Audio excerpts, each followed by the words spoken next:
Hi friends, 10th class social studies 16 lesson reading. భారతదేశంలో ఎన్నికల ప్రక్రియ. ప్రజాస్వామ్యంలో ఎన్నికలు ఎందుకు అవసరం? ఎన్నికల నిర్వహణకు గల వ్యవస్థ ఏమిటి? దాని పనితీరు ఎలా ఉంది? దానికి ఉన్న అధికారాలు ఏమిటి? ఎన్నికలు జరిగే ప్రతి దశలో తీసుకుంటున్న చర్యలు ఏమిటో ఈ పాఠంలో తెలుసుకుంటాము. అలాగే భారతదేశంలో ఎన్నికలు ప్రజాస్వామ్య పద్ధతిలో ఎలా సజావుగా నిష్పక్షపాతంగా జరుగుతున్నాయో తెలుసుకొని ఇలా జరపడంలో ఎన్నికల కమిషన్ యొక్క పాత్రను అంచనా వేస్తాము. ప్రస్తుత కాలానికి అనుగుణంగా ప్రజాస్వామ్య ప్రతిష్టను ఇనుమడింప చేయుటకు తీసుకోవలసిన సంస్కరణలను గురించి చర్చిస్తాము.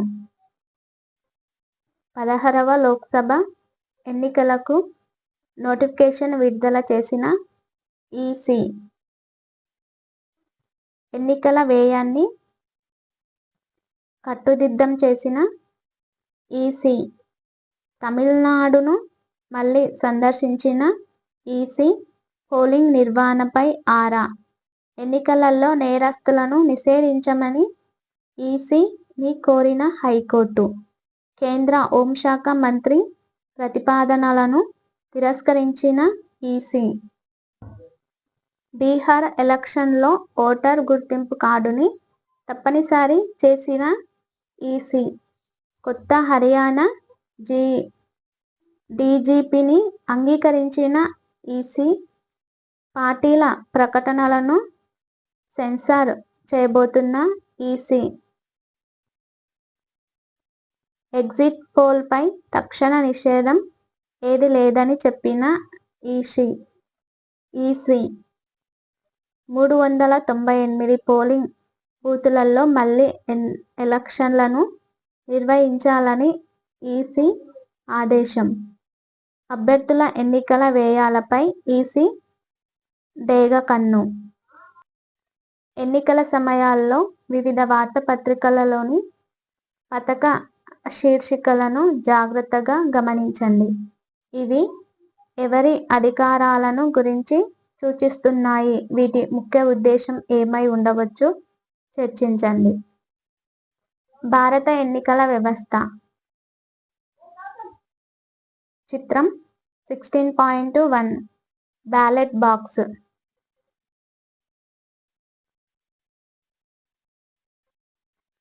భారతదేశం లాంటి సువిశాల అత్యధిక జనాభా కలిగిన దేశంలో ప్రజలంతా సమావేశం కావటం, చర్చించటం, నిర్ణయాలు తీసుకోవటం సాధ్యం కాదు.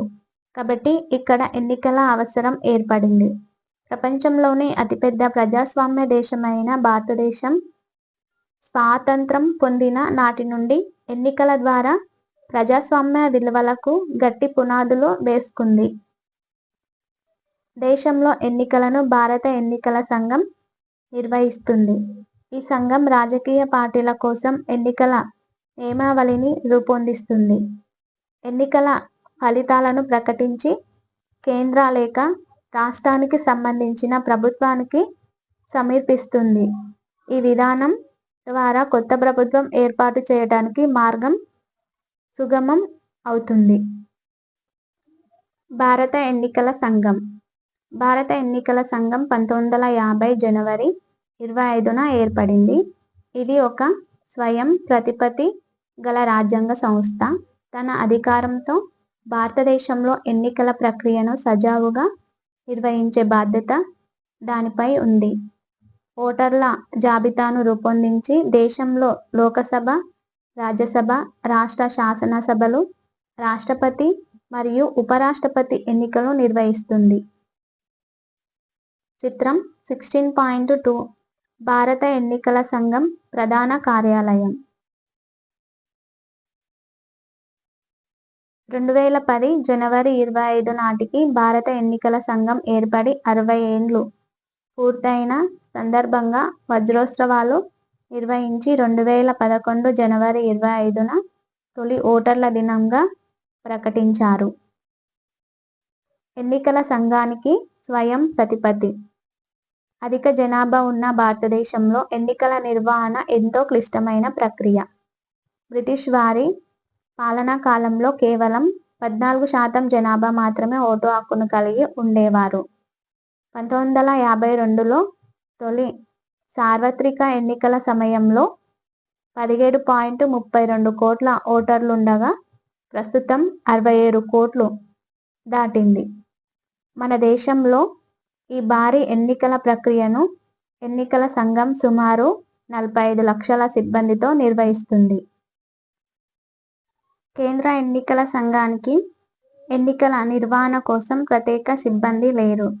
రాజ్యాంగంలోని ఆర్టికల్ 324 క్లాస్ 6 ప్రకారం రాష్ట్రపతి, గవర్నర్ల అనుమతితో కేంద్ర రాష్ట్ర ప్రభుత్వ సిబ్బందిని ఎన్నికల నిర్వహణ కోసం తీసుకుంటుంది. ఆ సమయంలో ప్రభుత్వ శాఖలపై కేంద్ర ఎన్నికల సంఘానికి అధికారం ఉంటుంది. కేంద్ర ఎన్నికల సంఘం అనుమతి లేకుండా ప్రధాన నిర్ణయాలు తీసుకోకూడదు. చిత్రం 16.3 భారత ఎన్నికల కమిషన్ చిహ్నం. Election commission of India. ప్రధాన ఎన్నికల కమిషనర్. ప్రధాన ఎన్నికల అధికారి. భారతదేశంలో ఎన్నికల కమిషన్కు అధిపతి. జాతీయ మరియు రాష్ట్ర శాసనసభల ఎన్నికలను సజావుగా, నిష్పక్షపాతంగా జరపడానికి ఇతనికి రాజ్యాంగబద్ధంగా పలు అధికారాలు ఇవ్వబడ్డాయి. ఇతను సాధారణంగా భారత సివిల్ సర్వీస్కు చెందినవాడై ఉంటాడు. ఇతని పదవీకాలం 6 సంవత్సరాలు లేదా 65 సంవత్సరాలు నిండే వరకు పదవిలో ఉంటాడు. మొదట ఎన్నికల సంఘం ఏకసభ్య సంస్థగా అనగా ఒక ప్రధాన ఎన్నికల అధికారితో మాత్రమే పనిచేసింది. దీన్ని 1993లో త్రిసభ్య సంస్థగా మారుస్తూ 2 కమిషనర్లను అదనంగా నియమించారు. భారత రాజకీయ వ్యవస్థలో ఎన్నికల కమిషన్ ప్రముఖ పాత్ర వహిస్తుంది. టి.ఎన్. శేషన్ 1990 నుండి 1996 కాలం నుండి గణనీయమైన ప్రజాభిమానాన్ని చూరగొన్నది. శేషన్ భారత ఎన్నికల్లో అవినీతిని అంతం చేయటానికి ఎంతో ప్రయత్నం చేశారు. అతని తర్వాతనే ఎన్నికల కమిషన్ అధికారాల గురించి దేశవ్యాప్తంగా ఒక గుర్తింపు వచ్చింది. భారతదేశంలో స్వాతంత్ర ప్రతిపత్తి కలిగిన ఇతర సంస్థల గురించి వివరాలు సేకరించండి. ప్రధాన ఎన్నికల కమిషనర్ ఇతర కమిషనర్లకు మధ్య గల అధికారాలు, హోదాలు, జీతభత్యాల్లో వ్యత్యాసాలు లేవు. నిర్ణయాలను సాధారణంగా ఏకగ్రీవంగా తీసుకుంటారు, లేకుంటే మెజారిటీ ప్రాతిపదికపై నిర్ణయాలను అమలు చేస్తారు. టి.ఎన్. శేషన్ సిఫారసులు. ప్రచార సమయాన్ని నామినేషన్ ఉపసంహరించుకునేందుకు నిర్ణయించిన తేదీ నుండి 14 రోజులుగా నిర్ణయించారు. ఒక అభ్యర్థి ఒకేసారి 2 కంటే ఎక్కువ నియోజకవర్గాల నుండి పోటీ చేయరాదు. ఒక వ్యక్తి ఏదైనా నేరంలో కనీసం 2 ఏళ్లు శిక్ష అనుభవిస్తే 6 ఏళ్ల పాటు ఎన్నికల్లో పోటీ చేయకుండా నిషేధించాలి. ఎన్నికల పోటీలో ఉన్న అభ్యర్థి మరణిస్తే ఎన్నిక వాయిదా వేయాలి, కానీ రద్దు చేయకూడదు. ప్రచారం పూర్తి అయిన తర్వాత 48 గంటల వరకు మద్యం అమ్మకాలు నిషేధించాలి. ఎన్నికల కమిషన్ విధులు. రాజ్యాంగంలోని 15వ భాగంలోని ఆర్టికల్ 324 నుండి 329 వరకు ఎన్నికల సంఘం నిర్మాణం, అధికార, విధులను గురించి వివరించారు. ఈ అధికారాలను క్రింది విధంగా వివరించవచ్చు. 1. పాలన సంబంధ విధులు. 2. సలహా విధులు. 3. పాక్షిక న్యాయ సంబంధ విధులు. ప్రారంభంలో రాజ్యాంగంలో ఓటింగ్ వయసు 21 ఏళ్లు ఉండేది. కానీ 1988లో 61వ రాజ్యాంగ సవరణ ద్వారా దాన్ని 18 సంవత్సరాలకు తగ్గించారు. పాలనా సంబంధ విధులలో ఓటర్ల జాబితాను రూపొందించడం, నిర్ణీత కాల వ్యవధిలో వాటిని సవరించడం, పార్లమెంటు చేసిన పునర్విభజనకు సంబంధించిన చట్టాల ప్రకారం నియోజకవర్గాల భౌగోళిక పరిధిని నిర్ణయించడం, ఎన్నికల షెడ్యూల్ ప్రకటించడం, ఎన్నికల నోటిఫికేషన్, నామినేషన్ల స్వీకరణ, పరిశీలన, పోలింగ్ తేదీల ఖరారు, పర్యవేక్షణ, రాజకీయ పార్టీలను గుర్తించడం, గుర్తులను కేటాయించడం, ఎన్నికల సమయంలో పార్టీలు పాటించాల్సిన ఎన్నికల నియమావళిని రూపొందించి అమలు చేయడం, ఎన్నికల్లో జరిగిన అక్రమాల పరిశీలనకు విచారణ అధికారులను నియమిస్తుంది. పార్లమెంటు, రాష్ట్ర శాసనసభ్యుల అనర్హతకు సంబంధించి రాష్ట్రపతి గవర్నర్లకు సూచనలిస్తుంది. పార్టీల మధ్య వివాదాలను విని పరిష్కరిస్తుంది. ఈ సందర్భంలో ఎన్నికల కమిషన్ పాక్షిక న్యాయస్థానంగా పనిచేస్తుంది. ఎన్నికల కమిషన్ నియమావళి ప్రకారం ఎన్నికలు జరిగే సంవత్సరంలో ఆ ఏడాది జనవరి 1 నాటికి 18 సంవత్సరాలు నిండిన వారు కుల, జాతి, మత, లింగ, భాష పరమైన భేదాలు లేకుండా ఓటరుగా నమోదు చేసుకోవచ్చు. దీనినే సార్వజనీన ఓటు హక్కు అంటారు. ఓటర్లందరినీ కలిపి ఎలక్టోరేట్ అంటారు. ఎన్నికలలో రాజకీయ పార్టీలు. మన దేశంలో నిబంధనావళిని రాసుకొని ఎన్నికల కమిషన్ దగ్గర రిజిస్టర్ చేయిస్తే ఒక రాజకీయ పార్టీ ఆవిర్భవిస్తుంది. ఎన్నికల సంఘం రాజకీయ పార్టీలకు గుర్తులను కేటాయిస్తుంది. ఎన్నికలలో పొందిన ఓట్ల శాతాన్ని బట్టి పార్టీలను ప్రాంతీయ, జాతీయ పార్టీలుగా ఎన్నికల సంఘం గుర్తిస్తుంది. రాష్ట్రంలో జరిగిన ఎన్నికలలో పోలైన ఓట్లలో 3% ఓట్లు లేదా 3 శాసనసభ స్థానాలు పొందితే ఎన్నికల సంఘం ఒక పార్టీని ప్రాంతీయ పార్టీగా గుర్తిస్తుంది. సాధారణ ఎన్నికలలో కనీసం 4 రాష్ట్రాలలో పోలైన ఓట్లలో 6% చొప్పున పొందిన ఓట్లు లేదా 4 వేర్వేరు రాష్ట్రాల నుండి 11 లోక్సభ సీట్లు సాధిస్తే అది జాతీయ పార్టీగా గుర్తింపు పొందుతుంది. ఎన్నికల ప్రవర్తన నియమావళి. ఎన్నికల ప్రవర్తన నియమావళి అనగా షెడ్యూల్ ప్రకటించిన తేదీ నుండి ఎన్నికలు జరిగే తేదీ వరకు పార్టీలు, అభ్యర్థులు, ప్రజలు పాటించవలసిన నియమ నిబంధనలను ఎన్నికల ప్రవర్తన నియమావళి అంటారు. వీటిని అతిక్రమిస్తే ఎన్నికల అనుచిత ప్రవర్తన, ఎలక్షన్ మాల్ ప్రాక్టీస్గా పరిగణించి క్రమశిక్షణ చర్యలు తీసుకుంటారు. అభ్యర్థుల ప్రవర్తన నియమావళిలోని ముఖ్యమైన అంశాలు.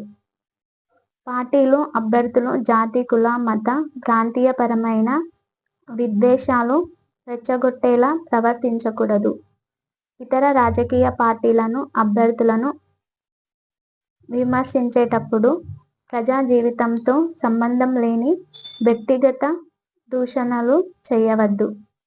రాజకీయ ప్రకటనల ద్వారా జాతి, కుల, మతపరమైన అభ్యర్థనలు చేయకూడదు. మసీదులు, చర్చిలు, దేవాలయాలు, ఇతర ప్రార్థనా పవిత్ర స్థలాలలో, పాఠశాలలలో ఎన్నికల ప్రచారం చేయకూడదు. ఓటర్లకు లంచాలు ఇచ్చి ప్రలోభ పెట్టడం గానీ, బెదిరించడం గానీ చేయకూడదు. ఒకరి స్థానంలో మరొకరిని ఓటరుగా వినియోగించరాదు. పోలింగ్ స్టేషన్కు 100 మీటర్ల పరిధిలో ప్రచారం నిర్వహించకూడదు. గడువు దాటాక ప్రచారం చేయకూడదు. పోలింగ్ స్టేషన్కు ఓటర్లను తీసుకురావటం, తిరిగి తీసుకువెళ్లటం వంటివి నిషేధం. ప్రశాంత జీవనం గడిపే హక్కు ప్రతి ఒక్కరికి ఉంటుంది. దానికి భంగం కలిగేలా ఇళ్ల ముందు నిరసన ప్రదర్శనలు, పికెటింగులు చేయడం నిబంధనలకు విరుద్ధం. అనుమతి లేకుండా ఇళ్లపై జెండాలు ఎగురవేయటం, బ్యానర్లు కట్టడం, గోడలపై నినాదాలు రాయడం, పోస్టర్లు అతికించడం వంటివి చేయరాదు. ఈ ఎన్నికల నియమావళిపై కొంతమంది అభ్యర్థులు, సంస్థలు కోర్టులను ఆశ్రయించడం జరిగింది.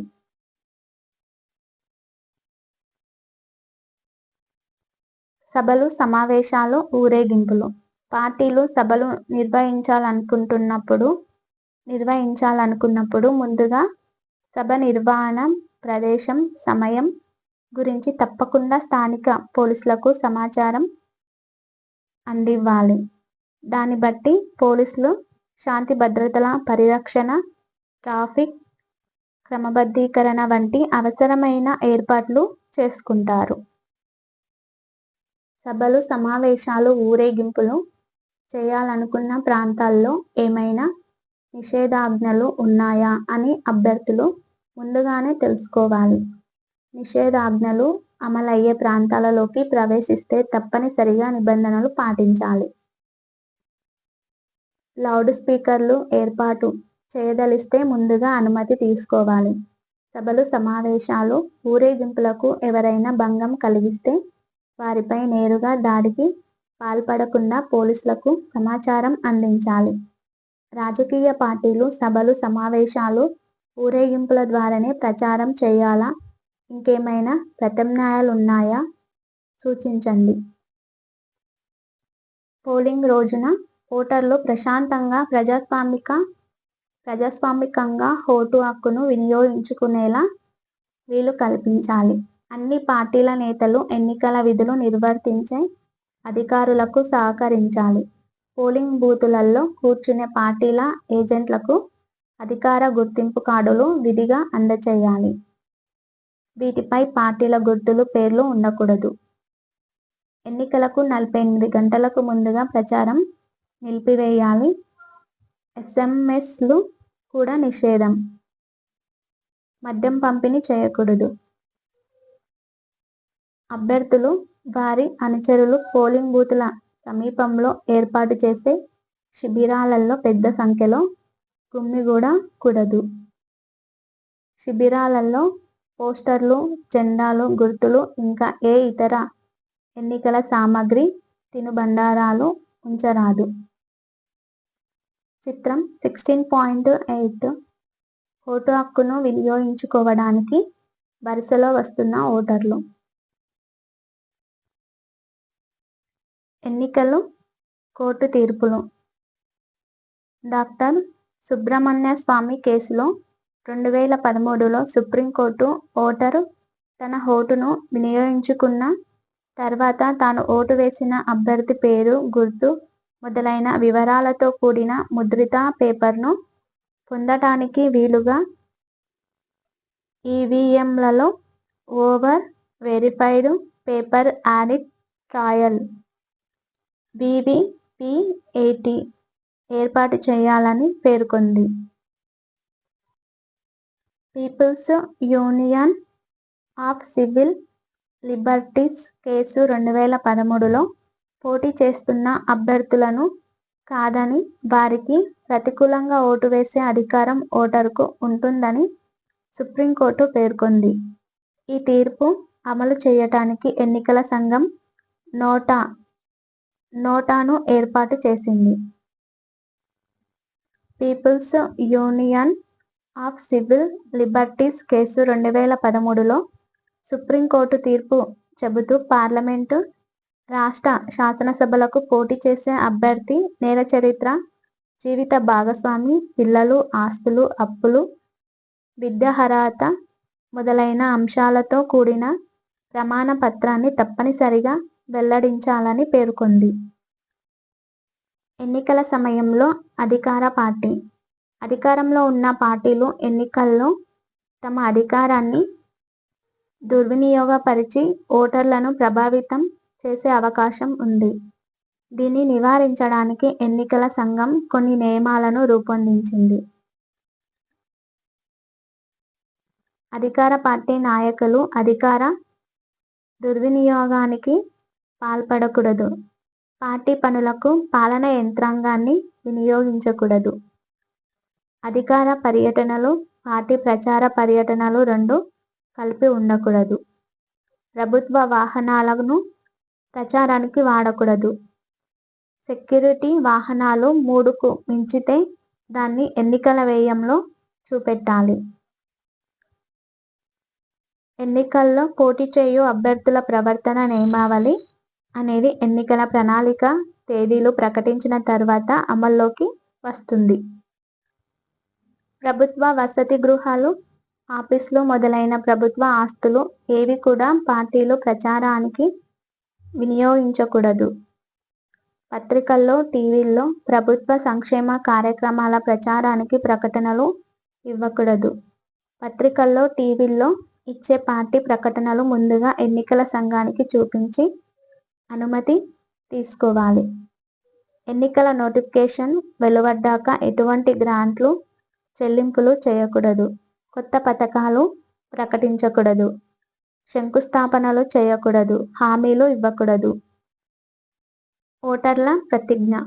భారతదేశ పౌరులమైన మేము ప్రజాస్వామ్యంపై విశ్వాసంతో మన దేశ ప్రజాస్వామ్య సాంప్రదాయాలను, స్వేచ్ఛాయుత, నిష్పక్షపాత, ప్రశాంత ఎన్నికల ప్రభావాన్ని నిలబెడతామని, మతము, జాతి, కులము, వర్గము, భాష లేదా ఎటువంటి ఒత్తిడులకు ప్రభావితం కాకుండా ప్రతి ఎన్నికల్లో నిర్భయంగా ఓటు వేస్తామని ఇందుమూలంగా ప్రతిజ్ఞ చేస్తున్నాము. వివిధ స్థాయిలలో ఎన్నికల నిర్వహణ. రాష్ట్ర స్థాయిలో ఎన్నికల సంఘానికి సహాయకారిగా రాష్ట్ర ఎన్నికల ప్రధాన అధికారి, స్టేట్ చీఫ్ ఎలక్టోరల్ ఆఫీసర్ ఉంటారు. కేంద్ర ఎన్నికల సంఘం రాష్ట్ర ప్రభుత్వాన్ని సంప్రదించి వీరిని నియమిస్తుంది. ఈ పదవికి రాజ్యాంగ ప్రతిపత్తి లేదు. సాధారణంగా సీనియర్ ఐఏఎస్ అధికారిని నియమిస్తారు. రాష్ట్రంలో జరిగే పార్లమెంటు, రాష్ట్ర శాసనసభల ఎన్నికలు ఇతని పర్యవేక్షణలో జరుగుతాయి. జిల్లా స్థాయిలో జిల్లా కలెక్టర్ ముఖ్య ఎన్నికల అధికారిగా వ్యవహరిస్తారు. ప్రతి నియోజకవర్గంలో ఎన్నికలను నిర్వహించడానికి, పర్యవేక్షించడానికి ఒక అధికారిని నియమిస్తారు. ఈ అధికారిని రిటర్నింగ్ అధికారి అంటారు.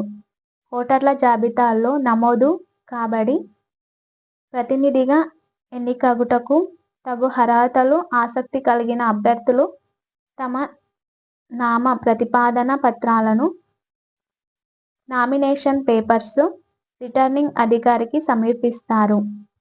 ఈ ఎన్నికల పత్రాలపై వారి అభ్యర్థిత్వాన్ని ఓటర్ల జాబితాలో పేర్కొన్న వ్యక్తులు ప్రతిపాదిస్తూ, బలపరుస్తూ సంతకాలు చేయాలి. గుర్తింపు పొందిన పార్టీల తరపున పోటీ చేసే అభ్యర్థులను ఆయా పార్టీల అభ్యర్థులు అంటారు. మిగతా వారిని స్వతంత్ర అభ్యర్థులు అంటారు. రిటర్నింగ్ అధికారి తమకు సమర్పించిన నామ ప్రతిపాదనలను పరిశీలిస్తారు. స్క్రూటినీ వాటిలో సక్రమమైన ప్రతిపాదనల జాబితాను ప్రకటిస్తారు. నిర్ణీత గడువులలోగా ఉపసంహరించుకునే అవకాశం కూడా ఉంటుంది. ఆ గడువు ముగిసిన తర్వాత పోటీ చేయు అభ్యర్థుల తుది జాబితా ప్రకటిస్తారు. వీరికి ఆయా పార్టీలకు సంబంధించిన గుర్తులను కేటాయిస్తారు. స్వతంత్ర అభ్యర్థులకు అందుబాటులోని ప్రత్యేక గుర్తులను కేటాయిస్తారు. వాటిని అనుసరించి ఈవీఎం ఎలక్ట్రానిక్ ఓటింగ్ మిషన్లను సిద్ధం చేస్తారు. పార్లమెంటు మరియు రాష్ట్ర శాసనసభలకు దాదాపు ఇలాంటి విధి విధానాలనే పాటిస్తారు. ఒకే నియమ నిబంధనలు అందరికీ వర్తిస్తాయి. చిత్రం 16.9 కంట్రోల్ యూనిట్, బ్యాలెట్ యూనిట్.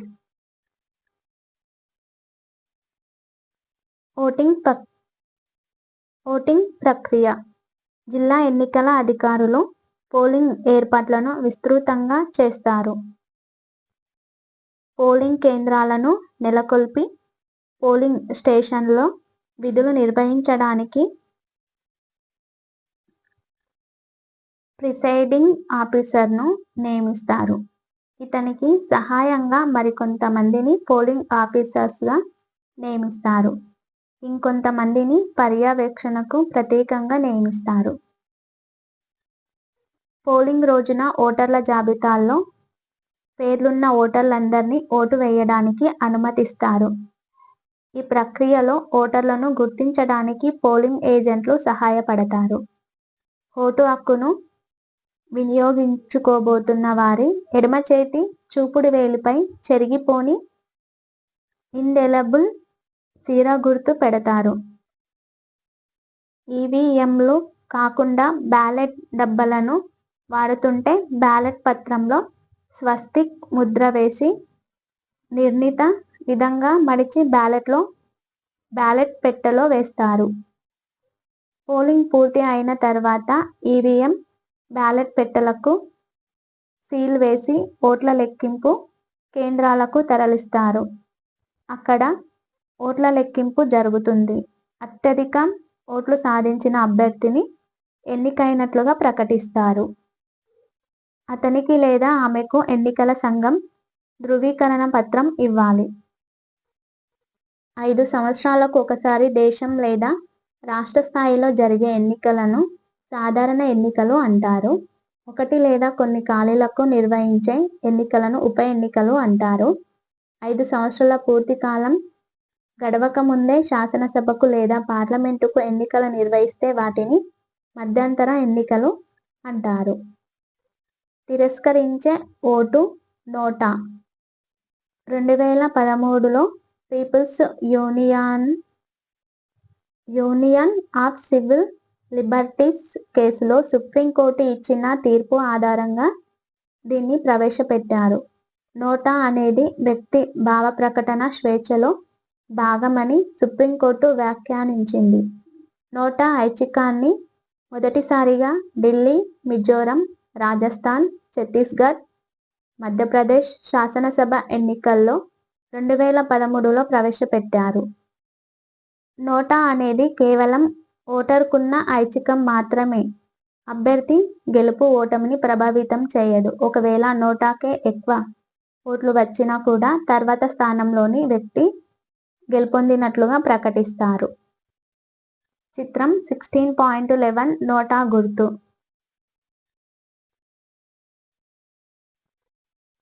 ఎన్నికల సంస్కరణలు అత్యావశ్యకం. ప్రపంచంలో అత్యధిక జనాభా ఉన్న దేశాల్లో మనది 2వ స్థానం. ఇక్కడ సాధారణ ఎన్నికల నిర్వహణ ఒక మహత్తర కార్యక్రమం.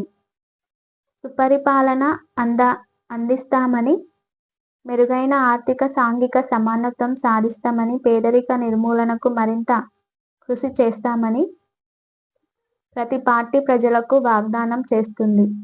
కానీ అవినీతి పరులైన కొందరు రాజకీయ నాయకులు నేర చరిత్రలు ఓట్ల కోసం కుల మతాలను వాడి ధనబలంతో ఓట్లను కొంటున్నారు. ఈ ధోరణులు పటిష్టమైన ఎన్నికల ప్రక్రియను అపహాస్యం చేస్తున్నాయి. ప్రజాస్వామ్య ప్రక్రియలో కొన్ని సమస్యలు ఉన్నప్పటికీ కొందరు అవినీతి పరులైన అంకితభావం కలిగిన రాజకీయ నాయకుల ఉదాహరణలు మన ప్రజాస్వామ్యం గర్వపడేలా చేశాయి. మెరుగైన ప్రజాస్వామ్యానికి, నీతివంతమైన ప్రభుత్వానికి మీరు ఎటువంటి సూచనలు చేయగలరు? ఎన్నికలలో రిజర్వేషన్లు ఒక పర్యాయం కంటే ఎక్కువగా ఒకే వ్యక్తి పొందుతుంటే అదే సామాజిక వర్గానికి చెందిన మిగతా వారికి ఎలా అవకాశం వస్తుంది? మీ అభిప్రాయాన్ని చర్చించండి. ఎన్నికలలో డబ్బును విపరీతంగా ఖర్చు చేసి గెలిచిన అభ్యర్థి ఆలోచన విధానం ఎలా ఉంటుంది? డబ్బును తీసుకొని ఓటు వేస్తే గెలిచిన ప్రజాప్రతినిధిని తమ సమస్యల పరిష్కారానికై అడిగే నైతిక హక్కు ప్రజలకు ఉంటుందా? చర్చించండి. Postal ballot. ఎన్నికలలో విధులు నిర్వహిస్తున్న సిబ్బంది తమ స్వంత ప్రాంతాలలో కాకుండా ఎక్కడెక్కడో విధులు నిర్వహిస్తుంటారు. కాబట్టి వారు తమ ఓటు హక్కును వినియోగించుకోవాలంటే వారికి వీలు పడదు. దీనిని నివారించటానికి ఎన్నికల కమిషన్ పోస్టల్ బ్యాలెట్ సౌకర్యం కల్పించింది. పోస్టల్ బ్యాలెట్ అనగా ఎన్నికల విధులకు కేటాయించబడినటువంటి సిబ్బంది ఎన్నికల తేదీ కంటే ముందే తమ ఓటు హక్కును బ్యాలెట్ పేపర్ ద్వారా వినియోగించుకుంటారు. వీటిని సంబంధిత అధికారులు వారి స్వంత పోలింగ్ స్టేషన్లకు ప్రత్యేక ఏర్పాట్ల ద్వారా పంపిస్తారు. ఎన్నికల రద్దు. న్యూఢిల్లీ దేశ ఎన్నికల సంఘ చరిత్రలో తొలిసారిగా తాను విడుదల చేసిన ఎన్నికల నోటిఫికేషన్ను తానే రద్దు చేసింది. ఇటీవల తమిళనాడు అసెంబ్లీ ఎన్నికల సందర్భంగా అరౌకురిచి, తంజావూర్ అసెంబ్లీ నియోజకవర్గాలలో రాజకీయ పార్టీలు, అభ్యర్థులు ఓటర్లకు భారీగా డబ్బును పంచుతున్నారన్న ఆరోపణలతో ఎన్నికల సంఘం 2016 మే 16న జరగాల్సిన ఉప ఎన్నికలను వాయిదా వేసింది. ఎన్నికల సంఘం కొద్ది కాలం తర్వాత ఎన్నికలు నిర్వహించింది. కీలక పదాలు: 1. ఓటు, 2. ఎన్నికల ప్రవర్తన నియమావళి, 3. ఈవీఎం, 4. నియోజకవర్గం, 5. నోటా. ఓకే ఫ్రెండ్స్, ఈ వీడియోలో మీకు ఏమైనా మిస్టేక్స్ ఉంటే కామెంట్ చేయండి. ఈ వీడియో మీకు నచ్చినట్లయితే లైక్ చేసి మీ ఫ్రెండ్స్కి షేర్ చేయండి. అలాగే ఛానల్ని సబ్స్క్రైబ్ చేసుకోండి. Okay, thank you.